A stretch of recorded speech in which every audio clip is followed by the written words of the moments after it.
You cannot escape it. You can run from it. You can sometimes even try and hide from it. You can even use the cloak of the international break to keep yourself hidden, but it will find you. And when it does, it will injure you. This is the Arsenal News Show.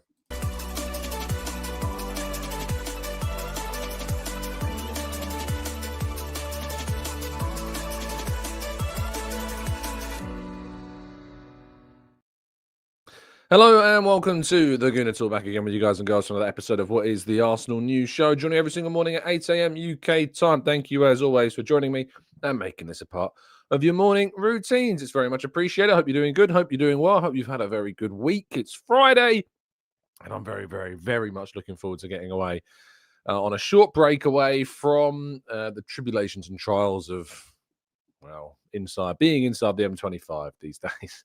But good morning to you all. Thank you so much for tuning in. Very much appreciate your time. Hope you're doing good and well. Hope everything's good in your lives. Better than it is for a certain Arsenal player. Perhaps we will learn more, know more, speculate more about that in a little bit. But good morning to you all joining us. Black Shine, Tom, Rancid, Kim, Paul, Carlton, Rich, Barry T, Grantley Poos, Maximia, Stevie, Roy, Matt G, Morsika, we've got Temi, Narasilki, and Nick, we've got Glenn. Thank you to you all for tuning in. Very much appreciate you being here. Absolutely fantastic. Yeah, I'm very much looking forward at least to seeing so many of your questions in part two. So make sure if you've got any questions that you save them up and get them ready for part two. But let's jump to today's stories. There's good, there's bad, there's some that's okay. We begin with Oleksandr Zinchenko, who against Leandro Trossard's Belgium side managed to get a brilliant assist for Zabanyi, the Bournemouth defender. Brilliant cross into the back post from Zinchenko, who I've spelt incorrectly. Somehow managed to miss an E off his name. Don't know how I've managed to do that, but I have. Zinchenko getting a brilliant assist on the day, playing off the right-hand side, actually, in this game. And if you haven't yet been able to check out his goal, I recommend you do, because it was quite the impressive sight, actually, to see him score. It was an in-swinging cross kind of from the far right-hand side. And as a result, it's helped them on their way to a rather impressive victory, Ukraine, getting that into the back post as well.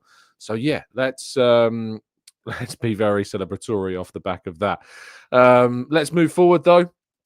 And we go to Mikel Merino, who has scored for Spain after a move from Nico Williams.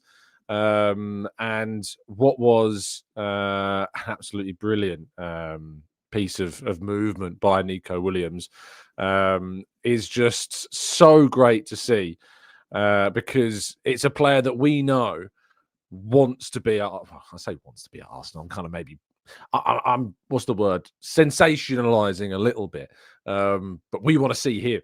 I think a lot of us want to see him at Arsenal, and so to see that connection so blatant, so there already in the movement of Moreno to be in the right place at the right time.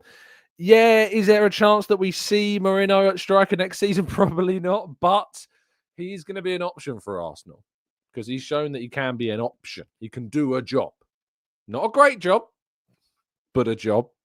And obviously cutting in from the right and left-hand side on his right foot, banging his shot, rebound, and Mikel Merino getting his foot on the back of it and scoring. So, yeah, really, really good to see. Good instinctive finish from him. And as Arsenal will need Merino between now and the end of the season for differing reasons, it's good to see that connection already being built up. So that's absolutely fantastic. Moving forwards, Jurrien Timber also out, but there is good news. He is, I don't know why, honestly, has my brain just fallen apart this morning? For some reason, I'm not writing out the slides properly this morning, but yeah, Jurrien Timber misses a match through illness. He's not injured, which is obviously good news for us fans and for Arsenal fans alike. So, yeah, that's that is obviously very good news for Arsenal, is the fact he's not injured. So let's be thankful for that, because had he have been injured, my goodness me, what a blow that would have been, to see Jurrien Timber missing, of course, for another game after last season. But he is only missing through illness. So hopefully he is fine and he's going to be ready and available. But of course, he would have played in that game against Mikel Merino, Spain, had he been there, which is great. So I think that we'll probably see him in the next one, I imagine. If not, just send him back. Just send him back to Arsenal. We don't need any players playing as much as possible. Dimitri says, I'm glad he's ill, which usually would be pretty dark, but I get the sentiment. If he's ill, it means he's not playing. So whoever gave him that little cold, if that's what it is, thank you, because hopefully he'll be fine. And back, of course, after the international break and ready for the Gunners to play. But I think we all wish him the absolute best, as long as he doesn't play any more football for the Netherlands during this break. The bad news is of course this picture. Now, I wasn't watching any of the football last night. I was out. I was enjoying my social time, my free time, and I make the mistake of having a certain Charles Watts on my feed. And have his sometimes I've from back in the day, I've always had Charles's notifications of his tweets turned on my phone. Don't tell him. And all of a sudden, I just got a barrage of notifications through my phone as Charles started to panic, with Calafiori slipping on the pitch and going down quite awkwardly. And obviously, I rushed to social media to check it. And my goodness me, yes, it is a bad slip. It's not a pretty sight at all. And unfortunately, we don't know the full extent. He was actually asked after the game about whether or not he knew how serious it was. And he replied to somebody who asked him, he said, we don't know. We don't know how serious the injury is. We don't know what the injury is, how bad, if at all, it is. They're going to do some scans, and then we will get the result of those scans. But, you can imagine that Mikel Arteta is going to be absolutely fuming. And rightfully so about this. Absolutely rightfully so. He's going to be absolutely fuming. And I cannot blame Calafiori for this moment. It's not like he's done anything wrong or gone into a challenge he shouldn't. He's just slipped on a wet pitch and his knee is twisted in a way it shouldn't. And hopefully it's fine. But we know that he's suffered with injury problems this season. Hopefully he's going to be all right. We're going to go to part 2 now and get some of your reactions, some of your thoughts. So all of this and more right after this.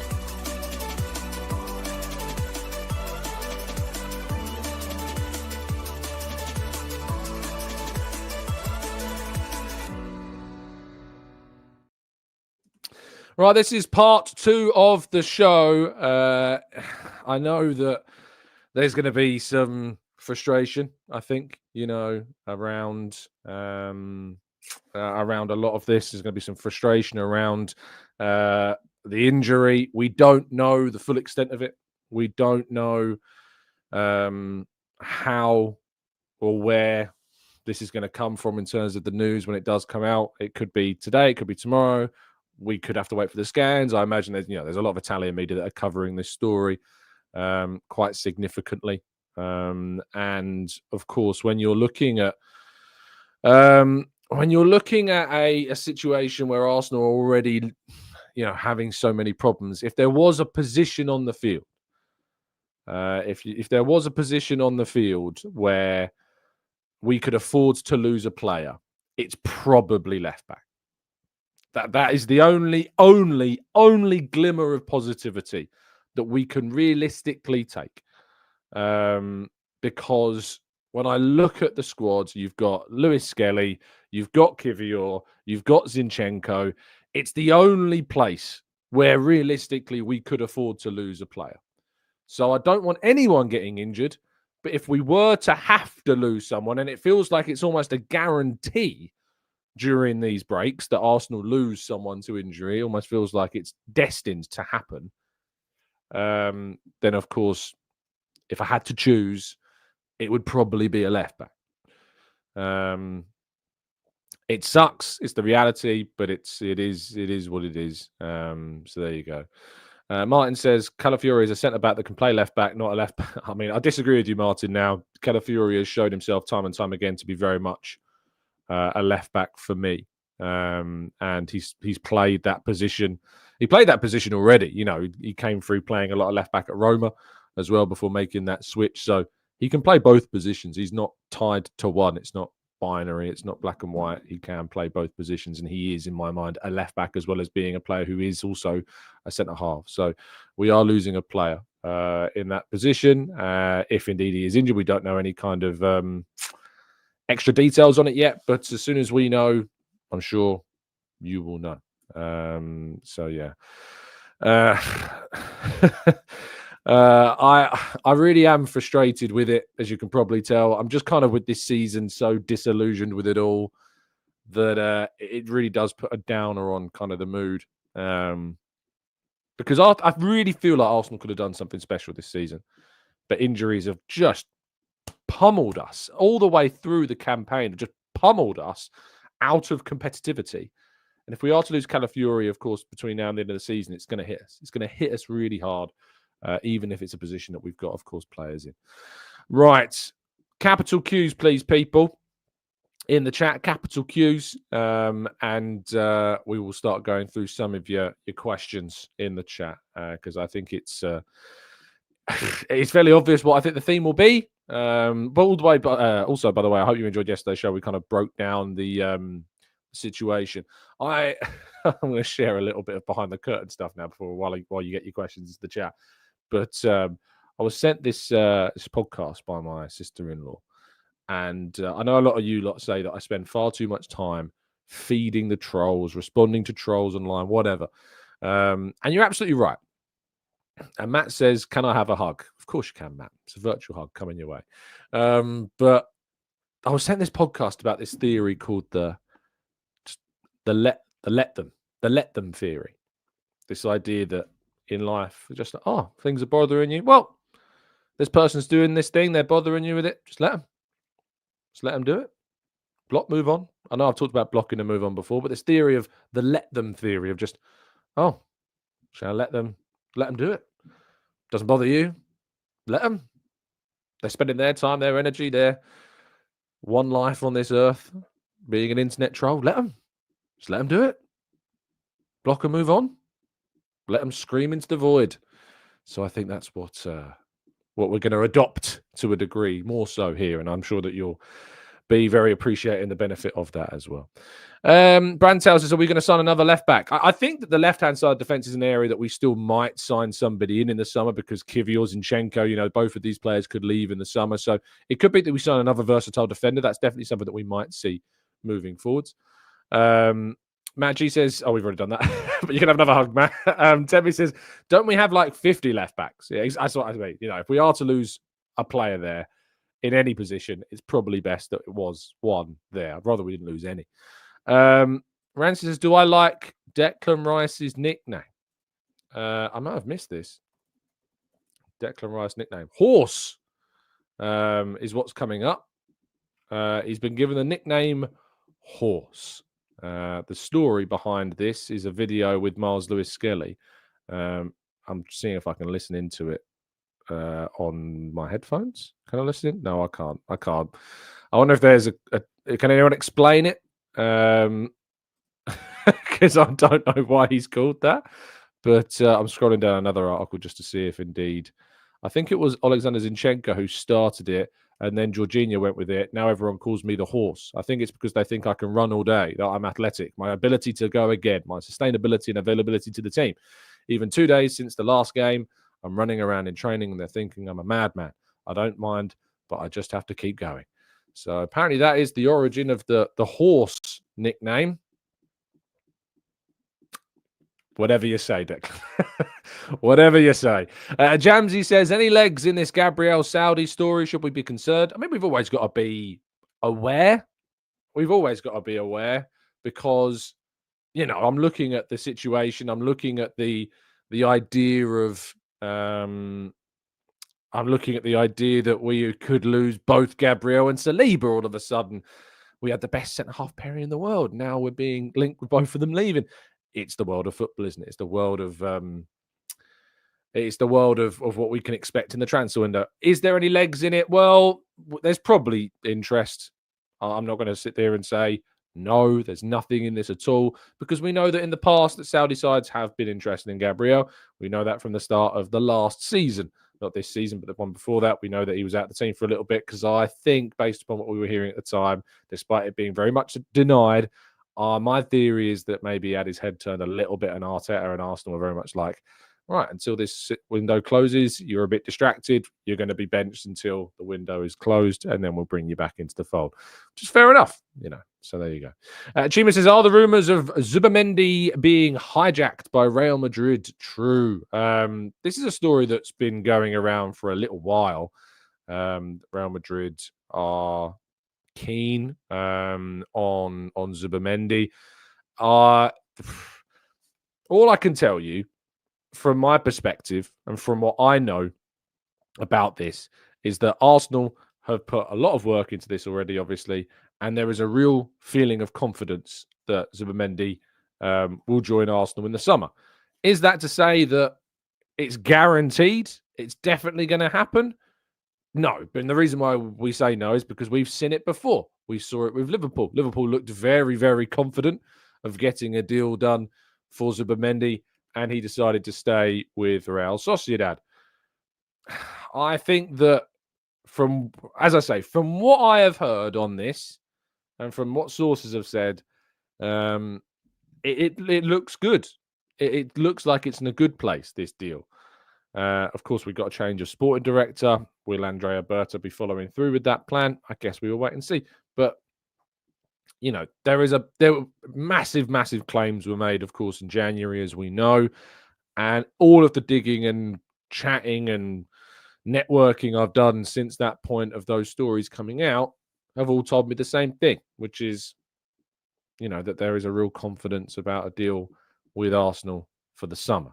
So, yeah, let's wait and see. Nayakuni says this guy is just as injury prone. In fact, buying him was just a waste of money with the upcoming Lewis Skelly. Oh, goodness me. Calafiori is not injury prone when he slips and his knee bends in the wrong direction. That's not being injury prone. That's just being unlucky. Furthermore, Lewis Skelly was not being really considered to the level that he was in the summer. So it's all well and good having the benefit of hindsight and saying, why did we spend so much money? But also, as Martin pointed out earlier in the chat, Calafiori can also play left centre-half. Gabriel was injured. We'd rather have Calafiori there than Kivior there. So certainly not a waste of money. A little short-sighted there.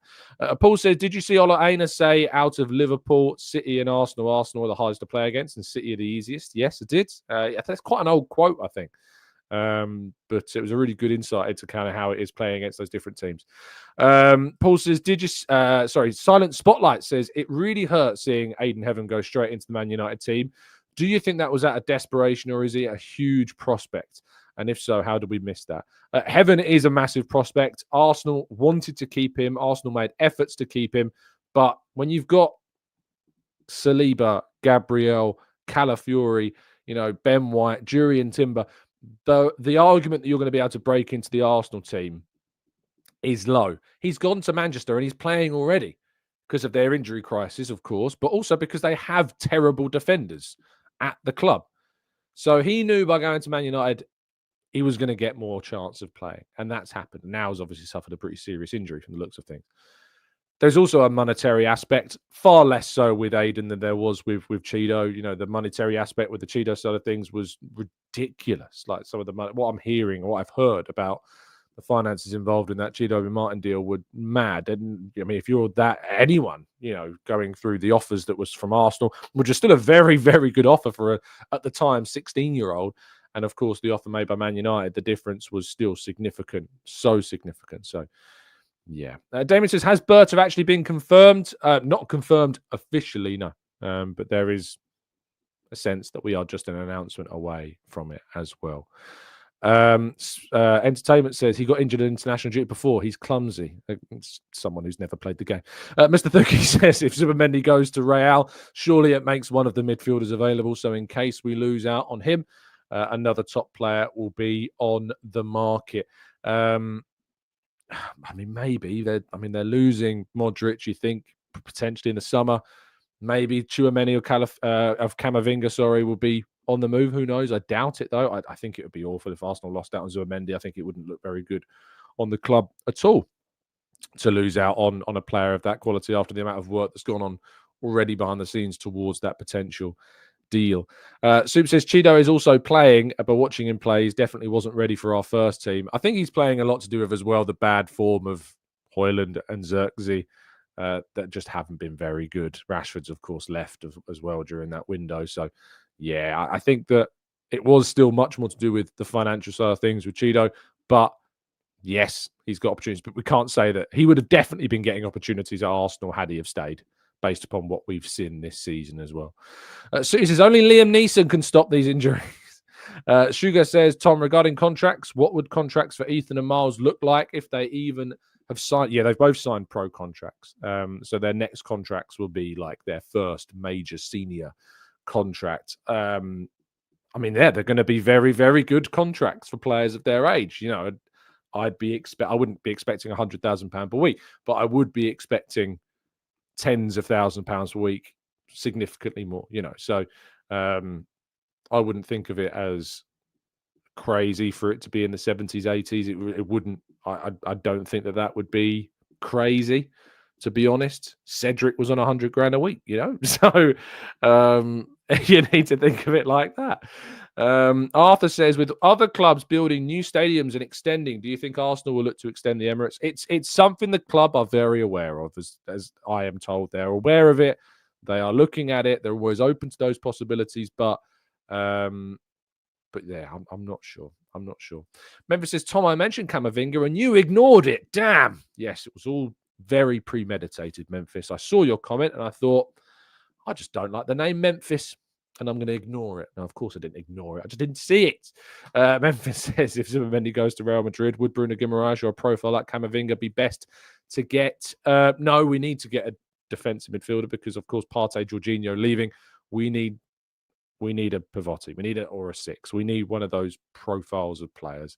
Camavinga and Guimaraes are more so for your eight. So I'd be looking at them anyway. I think we need another 8 as well, but we absolutely need to bring in kind of a defensive-minded midfielder.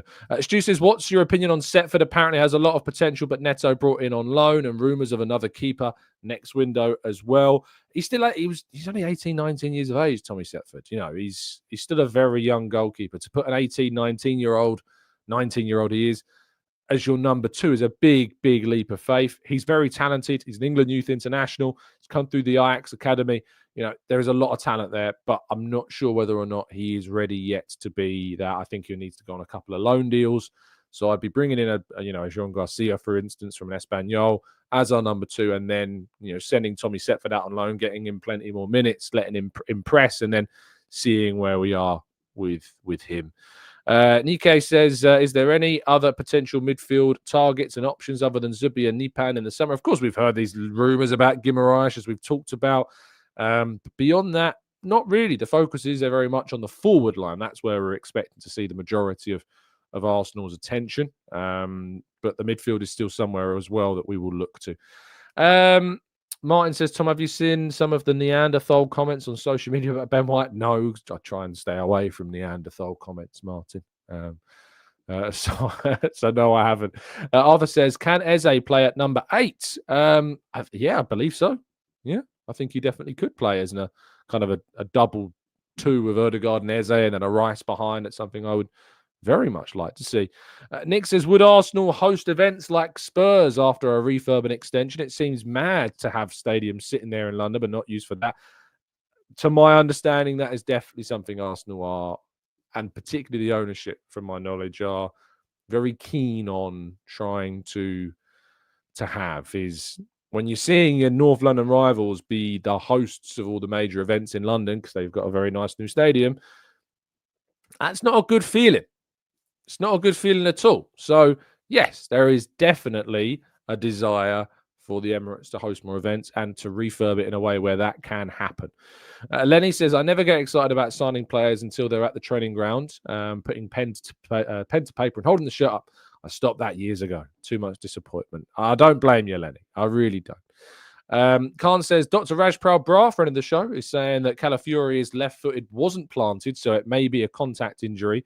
Of course, tests are needed, but he walks through the mix zone with a limp, but no brace or anything. Yeah, that's really good. I remember when Tomiyasu got injured in the Sporting game, we saw him in the mix zone with crutches and a brace. Calafiori didn't have that. Now, maybe that he should have been, but wasn't. There's also that element to it. But the fact that he wasn't on crutches, wasn't in a brace, that's a good sign, I would think. Paul says, to extend the Emirates, we need permission from the residents, Transport for London, Islington Council, the local residents, the central government, and the Premier League, TfL. And residents seem to oppose an extension. There are other ways, of course, of improving the stadium and even the capacity, but of course, all of these things require different types of permissions. Couple more before we wrap up. Walter says, hate to have to bring this up, but have you guys seen the hate that Mars Lewis Skelly got from his Arrivals video? It's so annoying how the grown-ass people hate on a teenager. One word for you, Walter. It won't apply to everybody, but one word: racism. And it's a very sad fact of life. But some people will see a young black guy having a lot of success, and as a result, will just hate that. We'll hate it because there is a systemic issue that we have talked about on the channel time and time and time again. This young kid has had an amazing rise. In one of his first appearances on the senior stage, gets Erling Haaland coming up to him and saying, who the F are you? Young kid defending his teammates and showing a little bit of guile, a little bit of camaraderie. And when he got the chance to score against the champions, he sits down and copies Haaland's celebration like an absolute boss. I loved it. One of the moments of the season, without a doubt. One of the moments of the season, for sure. And yet people who call others snowflakes, ironically, get offended by him having a bit of a personality. And unfortunately, because of the color of his skin, for some people, that is a problem. And I'm sure there are other factors. I'm not saying it's the only factor. But I know for sure that I've seen it too many times, be it with Bukayo Saka, be it with Raheem Sterling, be it with Marcus Rashford, be it with Jadon Sancho. It just happens too often for it to be anything else. And that's just the reality. Racism is a massive, massive problem still here in the UK. It's a massive, massive problem globally, of course, still as well. And to ignore that, to put your head in the sand and deny that, that's on you. You're part of the problem. But yeah, I thank you so much, Walter, for raising the question. I'm glad that it came up because it was worth talking about. I think that Phil Costa, if you're not following Phil, you absolutely should be following Phil. Does some fantastic work for the Vision guys and also with Andrew at Arsblog as well. Put a tweet out yesterday. Was it yesterday? On the podcast on the 18th of March, 3 days ago. He tweeted, says, Miles Lewis Skelly has been called an arrogant prick, punchable and unlikable because of a picture after his first England call-up. Familiar patterns are emerging around a young, black, successful footballer, and this behaviour should be exposed. It was a really, really good tweet by Phil, and I imagine he's discussed it in. I think they've done a specific. I need to listen to it. A dedicated podcast on it on the Football Vision. So go and check that out if you haven't done so already. So yeah, please go and give it a listen because it's a topic that continues to need more attention. And if you are one of these people listening that's currently maybe sticking your head in the sand, maybe your fingers hovering over the pause button or the exit button because I'm discussing this topic, just really think about why this conversation that I'm having with you, listener, right now is bothering you so much. And ask yourself, why is somebody who is talking about what is racism towards another young black player. Why is that bothering you so much? Ask yourself that question. Because to me, the only response to seeing Miles Lewis-Skelly dancing his way into a first England setup at 18 years of age is this. Fair play, lad. Fair play. Worked hard all his life, dedicated himself to the sport, brilliant family network behind him, supporting him all the way. Why is that anything other than something to celebrate? I'll leave you with that. Thank you so much for listening, people. I hope you have an absolutely fantastic Friday. Stay safe, stay well, stay happy and respectful. Enjoy yourselves. Have a great weekend. Speak to you soon. Tomorrow morning, 8 a.m. We'll have a show for you. And as always, up the Arsenal.